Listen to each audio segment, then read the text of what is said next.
విదేశాల్లో చదవాలనుకుంటున్నారా? అయితే విదేశ్ కన్సల్ట్ ని సంప్రదించండి. Hi, happy Rakshabandhan to everyone. చాలా రోజులైంది. మొదటి నుంచి కూడా ఈ ఈవీఎం అవకతవకల మీద, ఈవీఎంలో జరుగుతున్న పొరపాట్ల మీద నేను మాట్లాడుతూనే వచ్చాను. సో దాని తర్వాత డిఫరెంట్ వాళ్ళు స్టేట్మెంట్స్ ఇవ్వడము, మొన్న కూడా పరకాల ప్రభాకర్ కూడా ఇక్కడ కొచ్చిన్లో స్టేట్మెంట్ ఇవ్వడం జరిగింది. వీళ్ళకి సంబంధించిన అవకతవకలు ఎలా ఉన్నాయి, ఎలా జరిగాయి అనే దాని మీద ఆయన కూడా ఇవ్వడం జరిగింది. సో ఈ విధంగా ఒక కంప్లీట్గా ఒక మ్యానిపులేషన్స్.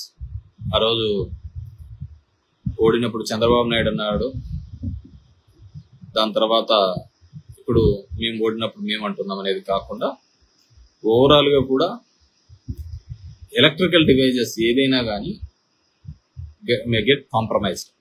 ఎక్కడో చోట అది మ్యానిపులేట్ చేయడానికి వీలుంది అని చెప్పేసి మనం చూస్తూనే ఉన్నాం. ఇప్పుడు మామూలుగా ఫోన్ ట్యాపింగ్స్ కానీ, ఇంత సెక్యూర్డ్ ఫోన్స్ ఉన్నా కానీ, వాట్సాప్లో కానీ ఒక చిన్న మెసేజ్ పంపించి మొత్తం అంతా ఇది.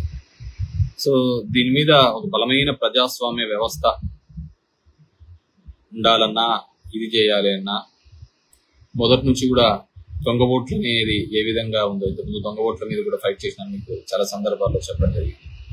ఇప్పటికీ ప్రతి కాన్స్టిట్యున్సీలో ఒక 10,000 దాకా డెత్ కావచ్చు, లేని ఓట్లు కావచ్చు, దొంగ ఓట్లు కావచ్చు, 10,000 దాకా ఉంటాయి ప్రతి కాన్స్టిట్యున్సీలో. దాన్ని ఎంతమంది ఆఫీసర్స్ వచ్చినా చెక్ చేయరు, ఎందుకంటే ముట్టాలంటే భయం. అవి ఓట్లు, దొంగ ఓట్లు తీసేసేటప్పుడు అన్ని ఓట్లు తీసేసినారు అని చెప్పేసి పత్రికలు రాస్తాయి. తీసేసే కార్యక్రమం మొదలు పెట్టినప్పుడు తీయకుండా మొదలు పెడితే ఇంకా ఓట్లు అలాగే ఉన్నాయని రాస్తాయి. కాబట్టి సో అది ఎప్పుడు అలా నిరంతర ప్రక్రియ లాగానే ఉండిపోయింది ఆ దొంగ ఓట్లు. సో అందుకే మన బ్యూటీ ఆఫ్ డెమోక్రసీలో ఏవైతే 4 పిల్లర్స్ అంటామో, ఎగ్జిక్యూషన్ కావచ్చు, మీడియా కావచ్చు, అదేవిధంగా లా కావచ్చు, ఇవన్నీ కూడా ఇప్పుడు ప్రతి ఒక్కరికి దీనిలో ఏదో జరుగుతోంది అనే పద్ధతికి ఉంది. పొలిటికల్గా కావచ్చు, చట్టాలు చేసే దాంట్లో, దానిని ఎగ్జిక్యూట్ చేసే దాంట్లో అవి సరిగ్గా ఉన్నాయా లేవా అని మానిటర్ చేసే మీడియాలో కావచ్చు, తప్పులు జరిగినప్పుడు దాన్ని ఇది చేసే న్యాయ వ్యవస్థలు కావచ్చు, ప్రతి చోట ఒక డివిజన్ అనేది రావడం జరిగింది. సో అది మనము ప్రాక్టికల్గా చూస్తాం. సో ఈరోజు నేను ముఖ్యంగా పెట్టిన వివిధ అంశాల మీద నా వీడియో ఏంటంటే, ఒకటి రీకౌంటింగ్. ఈ ఎక్కడైతే తప్పిదాలు జరిగినాయని భావించినామో అక్కడ శాంప్లింగ్గా ఇప్పుడు ఒంగోలులో కౌంటింగ్ జరుగుతుంది. దానికి ఎస్ఓపి ఎలక్షన్ కమిషన్ ఇచ్చింది. ఎస్ఓపి అంటే స్టాండర్డ్ ఆపరేటింగ్ ప్రొసీజర్. ఏ విధంగా చేయాలి, ఏ విధంగా ఉండాలి, ఏ విధంగా కౌంట్ చేయాలి, వాళ్ళు ఇచ్చిన రూల్స్ ప్రకారము మనమంతా ఏమనుకున్నాము, సో పన్న ఓట్లు వివిప్యాట్లో, అదేవిధంగా పడిన ఓట్లు ఎవరికి పన్నాయి అనేది లెక్కేస్తాము. అదేవిధంగా ఈవీఎంని కూడా దాన్ని ఏమన్నా ట్యాంపర్ చేసినారా, మ్యానిపులేట్ చేసినారా వెరిఫై చేస్తామని మనం అంతా అనుకున్నాం. కానీ ఈరోజు అక్కడికి పోతే తెలిసినది ఏంటంటే, అక్కడ ఏ ఓట్లు కూడా గతంలో పన్న ఓట్లు కావచ్చు ఇవి కానీ లెక్కించరంట. దాన్ని కౌంట్ చేయరు. కౌంట్ చేసేదల్లా ఒకటే కౌంట్ చేస్తారు. అది ఏంది కౌంట్ చేస్తారు అంటే, ఆ వివిప్యాట్లన్నీ ఇప్పటికే తీసేసినారు. ఏ పార్టీకి ఎన్ని పన్నాయి అనేది మనకు కనపడుతూ ఉంటుంది కదా, అవన్నీ ఇప్పుడు లేవంట దాంట్లో. అదేవిధంగా ఆ ఈవీఎంలన్నీ క్లీన్ చేసి ఎవరికి ఎన్ని పన్నాయి, కొత్తగా మనల్ని ఏమంటారు మాక్ పోలింగ్ అంటే వేసి ఎవరికి ఎన్ని పడినాయి, ఎవరికి ఎన్ని పడలేదు, ఎవరికి ఎన్ని పన్నాయి, ఎవరికి ఎన్ని పడలేదు అనేది కౌంట్ చేసే కార్యక్రమం చేయడం జరుగుతుంది అనమాట. అది ఎట్లుంటుందంటే, మామూలుగా ఏదైనా ఒక హుండీలో ఎంత డబ్బులు ఉన్నాయి ఎంచమంటే ఆ హుండీలో డబ్బులన్నీ దోచేసుకున్న తర్వాత ఇప్పుడు అందరూ డబ్బులు వేయండి, ఈ డబ్బులంతా మేము ఎంచుతాము అన్నట్టుగా ఉంది. ఇప్పుడు కౌంట్ అది కాదు కదా. కౌంట్ చేయాల్సింది ఏంది, అందరికీ ఉన్న అనుమానాలు ఏంది. ఇప్పుడు నేను ఒక్కడే మాట్లాడడం కాదు, చాలా మంది ప్రముఖులు మాట్లాడినారు, దేశవ్యాప్తంగా లీడర్స్ అందరూ కూడా మాట్లాడుతున్నారు. ప్రతి ఒక్కరికి ఉన్న అనుమానం, ఎందుకంటే మన దగ్గరికి వస్తున్నారు, చాలా మంది దగ్గరికి వస్తున్నారు. మేము వేసాము ఎక్కడికి పోయినాయి ఓట్లు అనేది ప్రతి ఒక్కరికి ఉన్న ఆలోచన విధానం అన్నమాట. సో అందరికీ ఆ డౌట్ ఉన్నప్పుడు ఖచ్చితంగా దాని మీద క్లియర్ చేయాల్సిన అవసరం ఉంది. ఇప్పటికీ ఫామ్ 20 స్టేట్ ఎలక్షన్ మన ఆంధ్రప్రదేశ్ సంబంధించి ఎమ్మెల్యే ఎలక్షన్లకు సంబంధించి ఇంకా ఇంతవరకు కూడా అప్లోడ్ చేయలేదు. స్టేట్ ఎలక్షన్ ఇంతవరకు ఫామ్ 20 అప్లోడ్ చేయడం చేయలేదు. ఇది నిజంగా అది చేస్తే పోలైన ఓట్లెన్ని, కౌంట్ అయిన ఓట్లెన్ని అనేది క్లియర్ కట్ గా తెలుస్తాయి అన్నమాట. కానీ అది ఆ విధంగా ఇంతవరకు జరగలేదు. అది ఎందుకు చేయలేదు, ఎలక్షన్ కమిషన్ మామూలు విత్ ఇన్ మంత్ లోపల చేయాలన్నమాట. అది ఇంతవరకు చేయలేదు. ఎందుకు చేయలేదు కూడా తెలియని విషయం, వన్ ఇష్యూ. సో ఇప్పుడు ఒంగోలులో జరుగుతున్నది, అక్కడ వాళ్ళకి ఇచ్చినది ఏంటంటే ఏ ఓట్లు ఏ దానికి పన్నాయి అనేది ఇప్పుడు వెరిఫై చేయరంట. ఆ వివి ప్యాట్లను కూడా కౌంట్ చేయరంట. వాళ్ళు ఇప్పుడు మొత్తం అన్ని క్లియర్ చేసినారు. ఎందుకంటే నాకు తెలిసి అయిపోయిన 15 రోజులకో 20 రోజులకో ఎలక్షన్ కమిషన్ ఒక ఆర్డర్ ఇచ్చింది.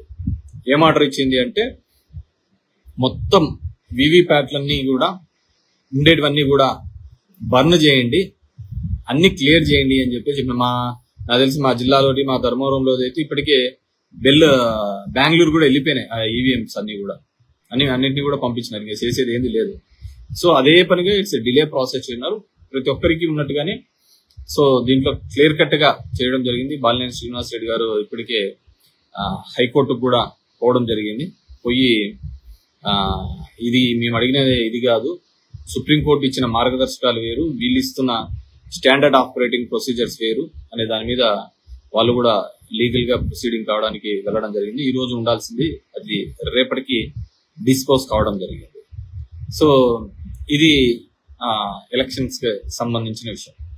రెండోది సంబంధించి ఈరోజు రక్షాబంధన్.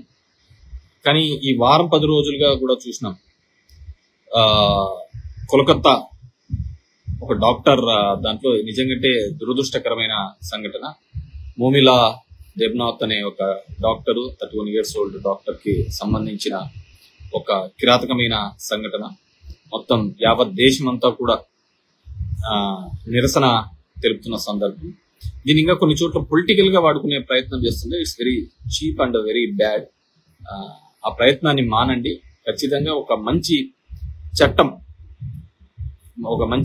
చట్టం తీసుకొని వచ్చే విధంగా, అలాంటి పనులు చేసిన వారికి ఖచ్చితమైన ఒక కఠినమైన శిక్షను ఉండే విధంగా. ఎందుకంటే ఇప్పుడు మనం చాలా దేశాలు చూస్తున్నాయి, చాలా వెనుకబడిన దేశాలు లాంటి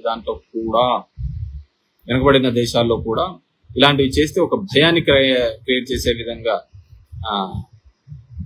ఉరి తీసే కార్యక్రమం చేస్తుంటారు. పబ్లిక్ గా ఉరి చేసే ఈ క్రైమ్ రేట్, ఆడవారి మీద జరిగే ఈ క్రైమ్ రేట్ తగ్గాలి అంటే ఖచ్చితంగా ఒక కఠినమైన నిర్ణయం తీసుకుంటేనే తప్ప, అది కూడా ఆ నిర్ణయం సత్వర పరిష్కారం అయ్యే విధంగా, తొందరగా ఎగ్జిక్యూట్ అయ్యే విధంగా.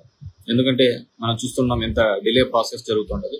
సరే, న్యాయస్థానాలకు వారికి ఉన్న ఒత్తిడి వారికి ఉండొచ్చు ఉన్న కేసెస్లలో, కానీ ఇలాంటి దానిలకు సపరేట్ కోర్ట్స్ అన్న పెట్టించేసిన స్పీడ్ గా తీర్పులు వచ్చే విధంగా ఉంటే చాలా బాగుంటుందని అనుకుంటున్నాను. ఎందుకంటే దానికి మన దేశంలో ఫోరెన్సిక్స్ లో కానీ, దీనిలో కానీ, ఎవిడెన్స్ కలెక్ట్ చేయడంలో కానీ, ఇంకా ఇన్వెస్టిగేషన్ లో చాలా లోపాలు ఉన్న మాట వస్తుంది మనం అనుకున్నాం. అందుకే చాలా ఈ క్రైమ్స్ జరిగిన వాళ్ళలో చాలా మంది తప్పించుకునే అవకాశం దీని కారణాల వల్లనే చాలా ఉంటారు. సో వాటినన్నింటినీ కూడా మంచి చట్టాలు తీసుకొని రావడం వల్ల మనం చూసిన కొత్తగా చట్టాలు మార్చినారు, కానీ నెంబర్ లోటే మార్చినారు. 302 ఇట్లా ఈ విధంగా చట్టాలు మార్చినారు తప్ప ఈ పాత చట్టాలే దాని మీద. అండ్ రెండో విషయం వచ్చేసరికి బంగ్లాదేశ్ ఇష్యూని కూడా ఏ విధంగా దింపినారు. దాంట్లో నేను మొత్తం బాగా పూర్తిగా చూడటం జరిగింది. ఎందుకు ఈ విధమైన ఒక ప్రజల్లో ఒక అభద్రతా భావం వచ్చిందంటే, దానికి నాకున్న ఇన్ఫర్మేషన్ ప్రకారం 1972లో ఎవరైతే పాకిస్తాన్ నుంచి ఈస్ట్ పాకిస్తాన్ గా పక్కకి రావాలనుకున్నారో, పక్కకు వచ్చారో, ఆ రోజు ఆ ఉద్యమంలో ఎవరైతే 1972 ఉద్యమంలో పాల్గొన్నారో వాళ్ళకు సంబంధించి ఆ ఉద్యమకారులకు రిజర్వేషన్ అనేది ఉండేది. సో ఆ రిజర్వేషన్ అనేది ఉండేది. ఆ రిజర్వేషన్ ని వాళ్ళ పిల్లలకి కూడా వచ్చే విధంగా రిజర్వేషన్ అనేది ఆ రోజు ఎవరైతే ఉద్యమం నడిపించినారో వాళ్ళ కూతురే అక్కడున్న ప్రధాని కూడా. సో వాళ్ళు కూడా ఆ రిజర్వేషన్ ని వాళ్ళ పిల్లలకు కూడా వచ్చే విధంగా చేసినారు. దాని తర్వాత మళ్ళీ కొత్తగా వచ్చిన చట్ట ప్రకారం టు మై నాలెడ్జ్ మన వాళ్ళకు కూడా వచ్చే విధంగా ఈ రిజర్వేషన్ అనేది తీసుకొని రావడంతోనే మొత్తం అంతమంది కూడా ఫ్లేరప్ అయినారు. సో ఆ విధంగా కాకుండా కేవలం ప్రతిభ ఆధారితంగానే రిజర్వేషన్స్ ఉండాలి అనే దాని మీద ఆ విధంగా వెళ్ళిన తర్వాత మళ్ళీ అక్కడ సుప్రీంకోర్టు అది కొట్టివేసిన తర్వాత కూడా ఆ అభద్రత అనేది ప్రజల్లోకి ఉండడంతో ఖచ్చితంగా రిజర్వేషన్ వ్యవస్థనే తీసివేయాలి అనే ఒక సిస్టంతో ఉండడంతో మళ్ళీ ఆ ఉద్యమంలో జరిగి చివరికి అక్కడున్న ప్రధాని దేశం వదిలిపెట్టి రావాల్సిన పరిస్థితి. సరే, దాని వెనకాల అమెరికా అదే విధంగా మిగతా దేశాలు కూడా కుట్ర దాగి ఉంది అనేది కూడా అంటున్న విషయం. సో వాట్ ఎవర్ మేబీ అది తేలాల్సింది. కానీ the main reason is against reservations అక్కడ జరిగిన ఇది. మరి అలాంటిది కూడా మన భారతదేశంలో కూడా మళ్ళీ ఏమన్నా మొదలవుతుంది అనేది. రెండో దానికి సంబంధించి ఒలింపిక్స్ సంబంధించి వినేష్ ఫోగాట్ ఒక రెజ్లర్ గురించి బాగా రాజకీయం జరిగింది. సో నేను మొత్తం అందరివి చూడడం జరిగింది. మనకు వచ్చిన మెడల్స్ ఏంటి హైయెస్ట్ గా అమెరికా మొదటి స్థానంలో ఉంటే, చైనా రెండో స్థానంలో ఉంటే, జపాన్ లాంటి చిన్నవి మూడో స్థానంలో ఉంటే, మనము 84 దేశాలు దీంట్లో పాల్గొంటే మనం 71 స్థానంలో మనం ఉండడం జరిగింది. సో అందరికీ కూడా మెడల్స్ కావాలి, కానీ దానికి సంబంధించి మనం క్రియేట్ చేస్తున్న ఫెసిలిటీస్ ఏంటి, మనం ఇక్కడ ఇస్తున్న అవకాశాలు ఏంటి? కేవలం నారాయణ చైతన్య ఇలాంటి దానిలో రాత్రింబగులు చదివించి పెడితే మెడల్స్ ఏంది వస్తాయంటే మనకు కేవలం ఒకటే క్రీడని మీద మనం అందరం కూడా ఆధారపడి క్రికెట్ అనే క్రీడని చుట్టే తిరుగుతూ ఉంటే భారతదేశంలో ఇంకొక ఆట గాని ఇంకా క్రీడలు గాని ముందుకు తీసుకున్నాను. ఇంతకుముందు నేను చాలా సార్లు చెప్పడం జరిగింది, చాలా చోట్ల కూడా చెప్తూ ఉంటారు. నాదొక వీడియోలో చూశాను, ఏం గేమ్స్ ఆడటం లేదా అంటే మా అమ్మ ఫోన్ ఇవ్వలేదు అనేది. సో అందరికీ అదొక కామెడీ లాగా అనిపించింది, కానీ నాకు బాధ అనిపించింది. ఎందుకంటే ఈ రోజు మన దేశంలో ఉన్న వ్యవస్థలో ముఖ్యంగా ఏంటంటే చదువు అంటే కేవలం ఫోన్ల మీదనే తప్ప ఫీల్డ్ మీద గ్రౌండ్లలో లేదు. చాలా స్కూల్స్ కూడా అదే విధంగానే వాళ్ళని ప్రోత్సహిస్తుంది. తల్లిదండ్రులు కూడా అదే ఆశిస్తున్నారు, మార్క్స్ తప్ప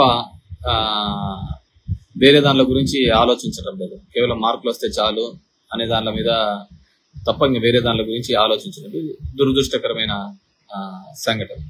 అదేవిధంగా సెకండ్ థింగ్, సో ఆ విధంగా రావాలంటే పిల్లల తల్లిదండ్రులు ప్రోత్సహించాలి, ప్రభుత్వం దానికి సంబంధించిన ఫెసిలిటీస్ ప్రతి చోట కూడా స్పోర్ట్స్ కి అంతే విధంగా ఫెసిలిటీస్ ఇవ్వాలా. మిగతా రిజర్వేషన్లు దీనిలో కంటే ఆ స్పోర్ట్స్ కోటాలో ఉన్న వాళ్ళకు మంచి రిజర్వేషన్స్ ఇచ్చి దీని వల్ల మంచిగా ఉద్యోగాల అవకాశాలు వస్తాయంటే డెఫినెట్ గా కూడా దానిలో ముందుకు తీసుకొని పోయిన విధంగా ఉంటుంది. మనం ఫెసిలిటీస్ ప్రొవైడ్ చేయకుండా మనకు మెడల్స్ రావాలంటే మనకు రావన్నమాట. సో అదొకటి. And coming to the AP state, నేను ఇంతకుముందు కూడా చెప్పడం 15,000 కోట్లు పార్లమెంట్ లో అనౌన్స్ చేసిన తర్వాత అది గ్రాంట్ రూపంలోన ఇది అంటే మళ్ళీ మన చంద్రబాబు నాయుడు గారు పోయినప్పుడే అది అప్పు తొందరగా ఇప్పియండి వరల్డ్ బ్యాంకులతో అని చెప్పి చెప్పడం జరిగింది. సో ఇట్స్ అప్పు బేస్ మీదే మనకు రావడం ఇది చాలా తప్పు అని నేను అనుకుంటున్నాను. మొత్తం అంతా ఒకటే ప్రాంతంలో ఇన్వెస్ట్ చేయడం వల్ల మళ్ళీ ప్రాంతీయ అసమానతలు రావడానికి అవకాశం ఎక్కువ ఉంటుంది అనేది నా యొక్క ఫీలింగ్. మొత్తం శ్రీకాకుళం నుంచి అనంతపూర్ వరకు ప్రతి ప్రాంతము అభివృద్ధి జరగాలి. అక్కడ సైంటిఫిక్ గా ఏదైతే ఫీజిబుల్ అవుతుందో వాటిని డెవలప్ చేసుకునే కార్యక్రమం జరిగితే బాగుంటుంది. ఆ విధంగా గతంలో మా నాయకుడు జగన్మోహన్ రెడ్డి గారు ఆ ప్రయత్నం చేసినారు, కానీ దానికి ప్రజల నుంచి వాటిని పెద్దగా యాక్సెప్ట్ చేసినట్టుగా కనపడటం. డీసెంట్రలైజ్ డెవలప్మెంట్ అనేది సో మేబీ ద మీడియా ఏదైతే చూపిస్తోందో అదే నిజంగా నమ్మించే భావంలో ఉన్నారు కాబట్టి దానికి మనం ఎవరు చేయలేని కార్యక్రమం. ఎందుకంటే ఇప్పుడు కొత్త తరహా రాజకీయాలు పుట్టుకొచ్చాయి. మామూలుగా. సో అంతా ఒకటే ప్రాంతాలు, ఈ ప్రాంతంలో ఇది, ఈ ప్రాంతంలో ఇదని ఎక్కడ ఇంతవరకు డిస్కషన్ ఏం జరగలే. సో అది జరగలేదు కాబట్టి, ఎందుకంటే నిదానంగా 1 by 1 వస్తుంది. ఇప్పుడు పోలవరంలో ఉంది, పోలవరంలో నిన్న టెక్నికల్ కమిటీస్ అవన్నీ వచ్చి కూడా ఎవాల్యుయేట్ చేసినాయి. ఆ రోజు ఈ విధమైన గత తెలుగుదేశం ప్రభుత్వంలో జరిగిన తప్పిదాలు, ఎందుకంటే అదేదో ప్రొజెక్షన్ చూపించాలి, నేనే మొత్తం అంతా చేసేసినాను అయిపోయినాయి అనే ఒక ప్రయత్నంలో భాగంగా విఫలమైపోయి ఈరోజు ఆ పోలవరం దానికి జాప్యానికి అదే కారణమైందని చెప్పేసి ఇప్పుడు కూడా చెప్తున్నారు. సో అది స్పీడప్ కావాలి అంటే ఆ రోజే కానీ నిదానంగా స్టెప్ 10 కాలాలు ఉండాల్సిన రిజర్వాయర్స్, జాతీయ సంపద, దానిలకు మన క్రెడిట్ కంటే కూడా వాటి స్టాండర్డ్స్ మెయింటైన్ చేయాలి. ఇప్పటికీ చూస్తున్నాము, అప్పుడు కట్టిన బిల్డింగ్స్ కానీ రిజర్వాయర్స్ కానీ ఎంత స్టాండర్డ్ గా ఉన్నాయి. అది వదిలిపెట్టేసి మనం ఏదో అత్యుత్సాహం చూపించాలి అనే ప్రయత్నం చేస్తుంటే ఆ విధమైన ఇబ్బంది జరిగినదని నేను అనుకుంటున్నాను. అండ్ ఒక కొత్తమైంది, మా వాళ్ళు ఎప్పుడు అంటారు అన్న, వాళ్ళు వచ్చినప్పుడు వాళ్ళు తెలుగుదేశం ఉన్నా వీళ్ళు ఇది అని ఆఫీసర్లకు ముడిపెట్టే ప్రయత్నం చేస్తాను. నేను ఎప్పుడు అంటా, నీకోసం నా కోసము ఒక ఉద్యోగస్తుడు అంటూ ఉద్యోగంలో జాయిన్ కాదు, అక్కడ ఉన్న ఆ ప్రభుత్వాలు చేయించుకునే పనిని బట్టి ఉంటుంది. మామూలుగా మేము ఒక సిఐ, ఎస్ఐ లేకుంటే ఇంకో కింది స్థాయిలోనే ఆ విధంగా మాట్లాడేవాళ్ళు. ఇతను టీడీపీకి సంబంధించిన ఉద్యోగినా, ఇతను వైసీపీకి సంబంధించిన ఉద్యోగినా. కానీ మొట్టమొదటిసారిగా అది ఐఏఎస్, ఐపీఎస్ వరకు కూడా పాకింది. సో ఇతను వైసీపీకి, రోజు పేపర్లలో అదే చూస్తున్నాం, ఇంకా ఇప్పటికీ వైసీపీ అధికారులే ఉన్నారు, ఇప్పటికీ వైసీపీ వాళ్ళు అదే చెప్పారు. దీంట్లో వైసీపీ అధికారులు, టీడీపీ అధికారులను ఎక్కడా ఉండరు, వాళ్ళ అధికారులు మాత్రమే. వాళ్ళను ఏ ప్రభుత్వము వాడి ఆలోచన విధానం ప్రకారం చేయించుకుంటుంటాదో వాళ్ళ ఉంటారు. ఇప్పుడు సిసిఎల్ఏ సాయి ప్రసాద్ ఉండే, ఆయన పక్క చంద్రబాబుకు బంధువు అవుతారు, దూరంగా అన్ని అవుతారు. కానీ సిసిఎల్ఏ లాంటి కీలకమైన పోస్ట్ ఇవ్వడం జరిగింది. ల్యాండ్ టైటిలింగ్ యాక్ట్ అనేది ఏదైతే అందరూ విమర్శలు గురిపిస్తున్నారో ఆ టైటిల్ యాక్ట్ లో కీలకంగా ఉండేది కూడా ఆయనే మళ్ళీ. సో అలా ఉండదు. సో పరిస్థితులు బట్టి, వారి యొక్క నైపుణ్యాన్ని బట్టి సో కన్సర్న్ డిపార్ట్మెంట్స్ కానీ వాళ్ళు కానీ దాన్ని వాడుకుంటారు. సో నీకోసం నా కోసం ఇక్కడ ఆఫీసర్లు అనేది ఉంటారన్నమాట. సో అదొకటి డిఫరెంట్ గా కూడా ఇది చేస్తుంటారు. సో బీ ప్రాక్టికల్, ఏదైనా కావచ్చు. సో జరుగుతున్న పరిణామాలు ఇది లేదు. మా ప్రాంతంలో ఈ మధ్యనేమో కొద్దిగా వర్షాలు పడినాయి, రైతాంగం కానీ కర్షకులకు, కార్మికులు కానీ బాగా ఇబ్బంది పడుతున్న సందర్భం. సో ఏదేమైనా కానీ చంద్రబాబు వివిధ హామీల రూపంలో ఇచ్చినాడు, చూద్దాం ఆయన ఎంతవరకు నెరవేరుస్తారు. జగన్మోహన్ రెడ్డి కుదరదు, ఆ విధంగా చేయలేము, అంత ఆదాయం లేదు అని ఆయన చెప్పినాడు. ఆయన మాట నిజమైతాదో, లేకుంటే సంపద సృష్టించి మొత్తం చేస్తాను అని చెప్పిన చంద్రబాబు మాట నిజమైతాదో. కానీ దయచేసి పేపర్లలో కానీ దీనిలో కానీ ఈరోజు కూడా చూసే, ఏదో 16 కంపెనీలు ఓపెనింగ్ వచ్చి 3 నెలలు అయింది. 3 నెలల్లోనే అప్పుడే పరిశ్రమలు స్టార్ట్ చేసి ఓపెనింగ్ కూడా అవుతాం కదా. మామూలు రూమ్ మొదలు పెట్టినా కానీ 4 రూమ్లు కట్టలేము. సో అప్పుడు జగన్మోహన్ రెడ్డి గారు స్టార్ట్ చేసినది ఇప్పుడు ఓపెనింగ్ వచ్చే కార్యక్రమం. సో డెవలప్మెంట్ అనేది it's a continuous process. So అది it's a continuous process. So ఎవరైనా కానీ తను చేసిన అది ల్యాండ్ మార్క్ లాగా ఉండిపోవాలని కోరుతారు. ఇప్పుడు సచివాలయ వ్యవస్థ అనేది అది ఎవరు వచ్చినా కానీ, ఎప్పుడు వచ్చినా కానీ అది జగన్మోహన్ రెడ్డి చేసినాడనే చెప్తా అంటారు. సో ఇప్పుడు కొన్ని దానిలకు కాలనీస్, మా ధర్మవరంలో కూడా కొన్ని దానిలకు కాలనీలకు దీనిలకు పేర్లు మార్చినారు. పేర్లు మార్చడం వల్ల వచ్చే ఉపయోగం ఏముంటుంది? సో దానివల్ల ఏంటంటే వాళ్ళు కట్టలేరు కాబట్టి మనం కట్టిన దానిలకు పేర్లు మారుస్తూ అంటారు. సో ఇవన్నీ కూడా పబ్లిక్ అనే వాళ్ళు చాలా ఇది చేస్తారు. ఐ స్టిల్ బిలీవ్, నేను ఇంకా ఇప్పటికీ ఒకటే నమ్మేది, ఖచ్చితంగా ఈవీఎం మ్యానిపులేషన్స్ అయితే జరిగాయని నేను పూర్తిగా కూడా నమ్ముతాను. ఇది దేశవ్యాప్తంగా కూడా జరిగాయని పూర్తిగా నమ్ముతున్నాము. సో అదేవిధంగా ఎందుకంటే ఐ బిలీవ్, నాకు మా ధర్మవరం ప్రజల మీద, వాళ్ళ మీద నాకు పూర్తిగా నమ్మకం ఉంది. సో ఖచ్చితంగా మంచిగా జరిగి ఉంటుంది, మంచిగా చేసి ఉంటారు అనేది నమ్మకం ఉంది. So end of the day దీంట్లో ఎట్లుందంటే చట్టాలు ఆ విధంగా ఉన్నాయన్నమాట.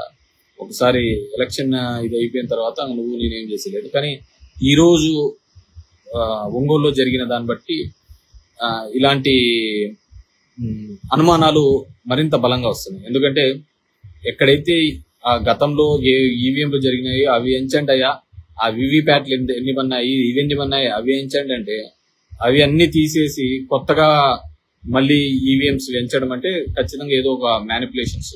ఇంతవరకు ఫామ్ 20 కూడా అప్లోడ్ చేయలేదంటే, ఎందుకంటే ఇప్పటికీ 49 లక్షల ఓట్లు వేసిన దానికంటే ఎంచినది ఎక్కువగా ఉన్నాయని కూడా వస్తోంది. కాబట్టి డెఫినెట్ గా ఇవన్నీ కూడా క్యాలిక్యులేట్ చేసుకోవాల్సిన ఆవశ్యకత ఉందని చెప్పేసి ఐ బిలీవ్ స్ట్రాంగ్లీ. సో ఏదానికైనా సరే కాలమే సమాధానం చెప్తుంటది. బట్ నేను దీని మీద కూడా different section of the people తో మాట్లాడుతున్నాను, అందరితో కూడా మాట్లాడి దీని మీద ఏ విధంగా ఒక సొల్యూషన్, ఎందుకంటే ఇది ప్రజాస్వామ్యానికి పెద్ద చెడు. దీంట్లో ఏముంటుంది చెప్పండి, ఒక ఎలక్ట్రానిక్ మిషన్స్ తో ఉంటే ఎవడైతే ఉంటాడో వాడు మెయింటైన్ చేసుకుంటా పోతా ఉంటాడు. సో ఖచ్చితంగా పలు అనుమానాలకు, ఎందుకంటే మెయిన్ ఎలక్షన్స్ జరిగిన తర్వాత మన 13 ఎలక్షన్స్ జరిగినాయి అసెంబ్లీస్. 13 ఎలక్షన్స్ జరిగితే 10 పైగా ఇండియా కూటమికి వచ్చింది. 10 సంవత్సరాల తర్వాత ఏం పెద్ద ఘనకార్యాలు జరిగినాయని చెప్పేసి మళ్ళీ ఓటు వేస్తున్నారు అనేది కూడా మనం చూసుకోవాల్సిన విషయం, ఆలోచించుకోవాల్సిన విషయం. Thank you very much.